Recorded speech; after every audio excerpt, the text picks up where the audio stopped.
Hi, I'm Rick from Sheffield in the United Kingdom. And I'm James from Phoenix, Arizona in the United States. And today we'll be continuing what we were talking about in our last video, the difference between British English and American English. So, okay, I was going to talk about mall and shopping center. Good one. Mall is usually seen as the American English for shopping center. yes. Usually though, shopping center, we think of a shopping center in America as being a place with a big parking lot with many shops around. They may be connected, but you access them from the outside. Right, okay. You know, they're separate shops. Whereas a mall is like one big building where you actually go inside. There's a sort of common area inside, and you access all the shops typically from the inside there. Right, okay. The funny thing though is a mall will typically have a name, and oftentimes the name of that mall will be the something shopping center. Ah, so even if it is a real mall. Right, okay. So We see in British we just have shopping centre, no matter what structure it is. You know, as long as it's a large building with many shops inside. It's always going to be shopping centre. Yeah, for ours it's about, you know, like how do you get into the shops exactly, and if it's something where you access each shop individually through it, even if it's one big building. Yes. If you have, you know, if you have the electronics place here and the clothes place here, and they have their separate entrances, we'd probably call that a shopping center. Right. So if it's something like, let me get this right, if it's something like a Media Markt, big store, what would you call that? That would be like a shopping center. Ah, right. That.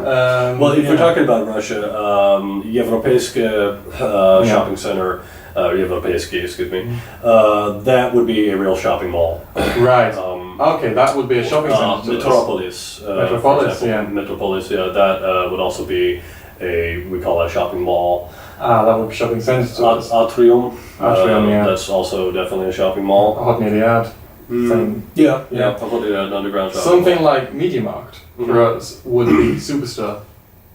Yeah, if it stands alone, pretty much is the biggest shop in there. We could call that a superstore. Right. Okay. We like to call them big box stores sometimes because for one thing, they look like big boxes, but they also tend to sell products that come in big boxes. Right. Oh, of course. Yeah. Electronics, TVs, computers. Yeah. Okay. What about autumn fall? Of course, it's a very big one with American movies. Yeah, we often use those interchangeably. Some people say autumn, some people say fall. I like to say fall because it's faster. I can say sometimes there are regional dialects in the U.S. where people will use different things. The New England dialect, which is used in Massachusetts, New Hampshire, Rhode Island, they, strangely enough, they will use a pronunciation that's very close or closer to British pronunciation. And they also use some of the slang, for example, saying wicked instead of cool. Okay, yes. That's something they do say, the young people would say in Boston as well. Right, okay. And whereas in Britain you'll say like caw, park, and you won't pronounce the R. Yes. They'll say, like in Boston they'll say cat pack. That sounds like Northern English, like maybe areas in North Yorkshire or West Yorkshire, like Leeds, Bradford. They would say car park.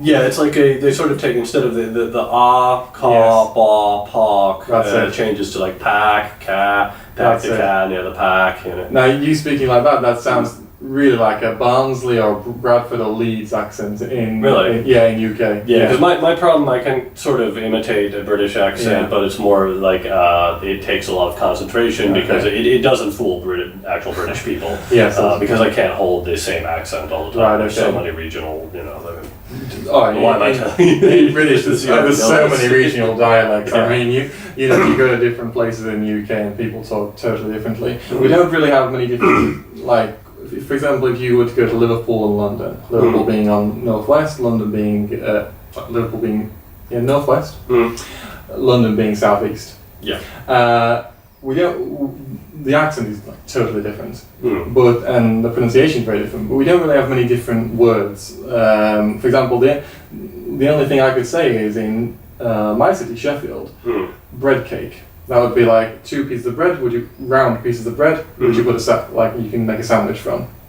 Now in Nottingham, just 45 minutes away, they call it a cob.